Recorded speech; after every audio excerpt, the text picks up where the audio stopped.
はい、この前、アニメーションにあった菱田監督の総括インタビューの話をさせてもらったわけなんですが、それだけではなく、ヤシャ姫たちの冒険が始まる前までに起きた出来事が、年表としてね、まとめられておりましたので、今回は時系列順にですね、ヤシャ姫が始まる前に何が起こっていたのかっていうのを改めてね、見ていこうかなという話でございます。まず、ヤシャ姫で最も古い情報としてあったのが、こちら、遥か古代ですね。明確にいつかっていうのは出てないんですが、そこで起きた出来事として、星の神様、天津三日星から、幕政権、残政権、この2本の剣をね、キリンマンに授けるという風なね、話がございました。で、最終的にはこの2剣が、合わさり、天津三日星の剣となって、そこにリオンとキリンマルさんが帰っていくよっていう話だったわけなんですが、これがなぜ、何のためにこのキリンマルにね、授けたとか、この天津三日星っていう存在もですね、ヤシャ姫内でもう少し語られるかなと思ったんですけど、そういうのも特に、なかったですね。次に、春秋の時代で、司教が大陸から日本へと渡ってきましたよと、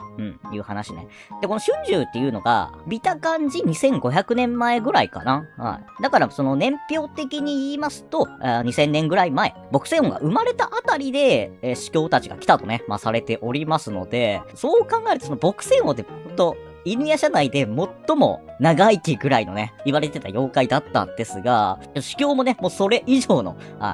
ところみたいでございます。次に、600年前にあった出来事として、キリン丸が犬の大将と戦い、負傷、角と右腕を切り落とされてしまうんですが、この犬の大将にやられたのは、自身が不甲斐ないからと、その戒めとして角から陸を生み出し、その陸の初の仕事として、井戸に、キリン丸の右腕を捨てに行くと。そしてその後、リオンが半陽の逆さに殺され、魂だけ幽体にされ、結び山にね、封じ込められてしまったのもこの600年前でしたので、いろいろとこの600年前の出来事というのは、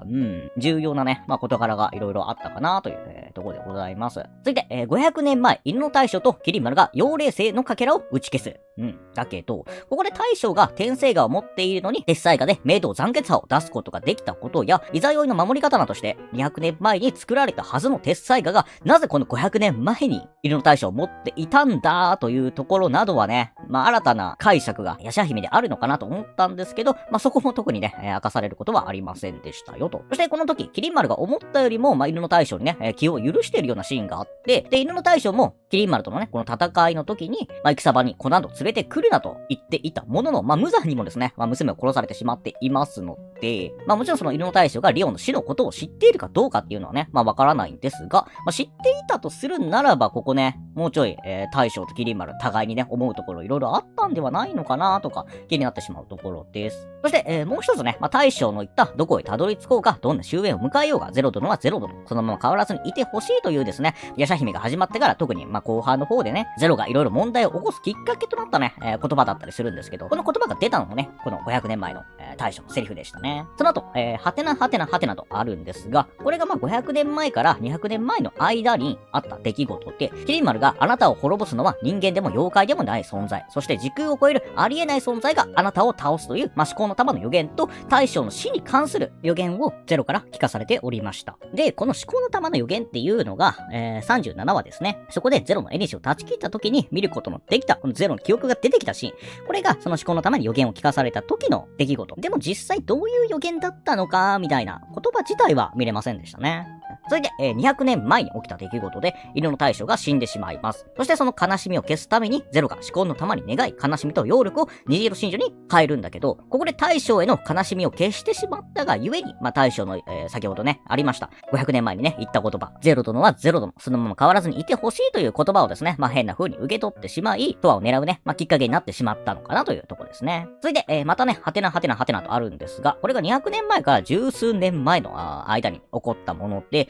骨食いの井戸の底で、キリン丸の右腕が人型となり、キリン治が誕生。その後、世界を回り、令和の風景を集めると、いう風にね、書いてあるんですが、これがですね、その骨食いの井戸が、キリン丸さんも言ってたんですけど、500年の時を超えるトンネルみたいなものだと言っておりましたので、そうなりますと、この骨食いの井戸に捨ててから、500年後のね、出来事なのかなと。だから、キリン治の誕生は、年表的に言えば大体100年前となるんですが、その時代から、その後令和の風景を集めるまでにもすごいね、期間が空いてますので、この期間何をしていたのかなというのはね、この年表を見ると気になるところです。続いて、十数年前にマミナイラ家を乗っ取ろうとしたマミヤナ将軍を犬夜叉たちが撃破。満月狸をカゴメが封印し、汎用に夜叉姫第1話でね、犬夜叉たちが根の首との戦いの話があったんですけど、それもこことね、同じくらいの期間だそうなんで、奈落との戦いが、終わった後も、いろいろとね、その犬夜叉たち一行の物語って、それなりにあったんだろうなというところでございます。次に、18年前、2代目宝泉記が黒真珠を作り直し、イザヨイの紅と一緒に犬夜叉へ託すと。ここで渡したイザヨイの紅っていうのが、もともと奈落に壊されたものだったんですが、それを陸がどこから見つけたのかとか、なぜ黒真珠をね、陸さん作らせたんだというのは、これもいろいろね、考察を重ねているところではあったんですけども、結論とかは陸から語られることはありませんでしたね。一応ですね、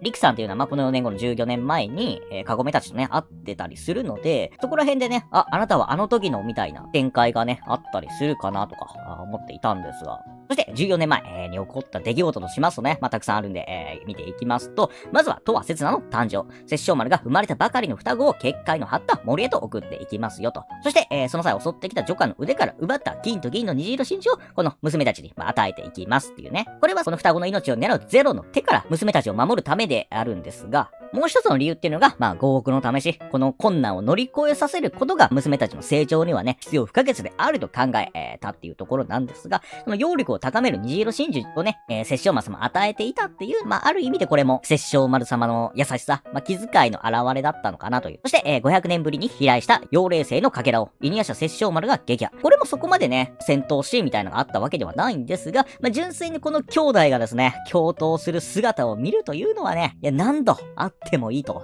いうところです。しかし、摂政丸が妖霊星の破片を破壊する隙をついて、リンがゼロに銀鱗の呪詛を受け、エニシの糸をつなげられてしまいます。このせいで、リンは、ゼロにね、命を狙われている形なのに、摂政丸様は大元であるゼロをね、倒すことができない状況になってしまいました。そして、少しでもね、呪詛の進行を止めるために、時代樹の中の透明樹木とね、言うみたいなんですけど、そこへね、リンさん封印されることになります。その後、具体的な描写はなかったと思うんですが、モロハが誕生。キリン丸が眠りから目覚めるという風にね、あるんですが、これもちょっと戻りまして、200年前ですね、色の大将が死ぬ直前のところで、キリン丸さんが、陸にね、薬草を届けさせに行くみたいな話があって、その時は起きていたはずなんですよ。これもずっと眠りについていたっていう話ではなく、ちょこちょこ眠っていたよ、みたいなことなんですかね。そして、目覚めたキリン丸が摂政丸と共に犬夜叉を倒しに行き、結果的に、犬夜叉カゴメは、黒真珠に送られるということになります。これもですね、その理由というところで、リンとエニシの繋がったゼロを倒されないように、摂政丸様は、犬夜叉たちをね、妖怪の墓場に送ったと、とりあえず話みたいです。それから4年後、10年前、とはセツナの住んでいる森がゼロの命で、邪神ホムラに焼かれ、セツナは邪剣に夢の胡蝶のさなぎをつけられ、汎用の里へと送られていき、トワは現代へタイムスリップし、イグラシソータの養子として育てられますよと。そして次に9年前、トワが現代に来て、ちょうど1年の日を誕生日としてね、祝われ、笑顔にね、なっていくというか、この現代でね、それなりにね、楽しく過ごしているっていうのはあったんですが、1年前離れ離れになった切なことを、ずっとね、心配に思っていまして、笑顔になりきれない表情をね、することもね、ちょこちょこあったというところです。次に6年前、養老族の元へとね、行っていたモロハさんなんですけど、そこからヤワラギのところへね、預けられるというか、ヤワラギが死としてね、モロハを鍛えてくれるみたいな話がありました。そしてその際に、極楽鳥というね、養老族の天敵とされるね、妖怪たちがいるんですが、それに襲われてしまうんですが、モロハがベニヤシャカし、暴走。極楽鳥を倒してモロハを救うために、呪われたテストの鎧をヤワラギがつけることになるよと、いう風にね、ここもね、モロハのためにみたいのがね、作中でもちょっとあったかなというとこなんですけど、そもそもこの修行の一環として極楽鳥と戦わす状況にしたヤワラギさんにもね、悪いとこはあったんではないかなと感じるとこはあります。そして、4年前、セツナが汎用の里から一度、楓の村に帰ります。しかしすぐにね、しおりのね、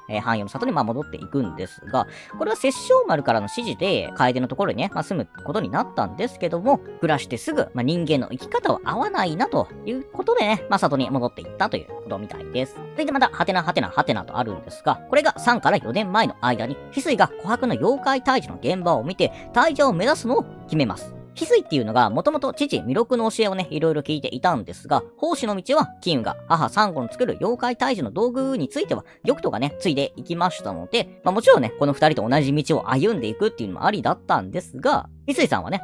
自分はどういう道を歩んでいいか悩んで、いたそうで、そんなところに琥珀が自身の怪我を顧みず、妖怪を退治する姿に憧れを抱き、退治を目指すことにしたそうです。だから翡翠さんのこの物語に関しては、すごい青春というか、思春期特有の将来への葛藤とかが見えまして、その時代背景とかに合ってるかどうかっていうのはよくわからないんですが、考え方自体はですね、すごい好きな物語の一つではありました。そして、3年前、モロハが柔らぎの修行として孤独のるつぼに入れられるも、創意工夫を持ってね、なんとか脱出を果たします。しかし、柔らぎの借金の型として、屍や10兵衛に15両で売られてしまい、こっからモロハっていうのは自身が売られた借金を返すたびに屍屋で賞金稼ぎをしていきますよと。で、ここもまたね、先ほど改めての話なんだけど、15両で売られたっていうのが、モロハを助けるためにつけたテストの鎧を外すための金が必要だったっていうのがね、華奢姫内でも、柔らぎとね、モロハの話でも明かされていたんですが、これもそもそもやっぱり、柔らぎの修行のね、結果だったりするのかなと思っちゃうんですけども。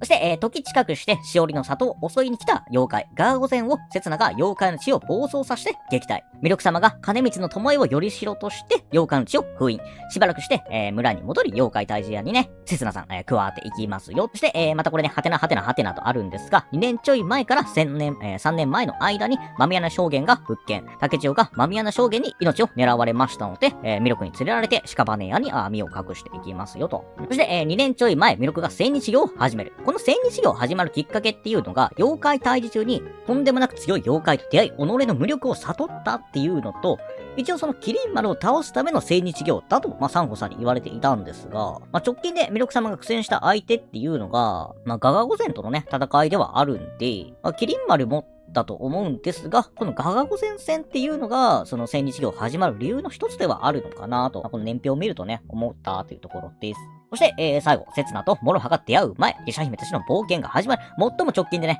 起きた出来事としますと、モロハが頭骨を撃破し、屍屋に、売り払っていきましたよ。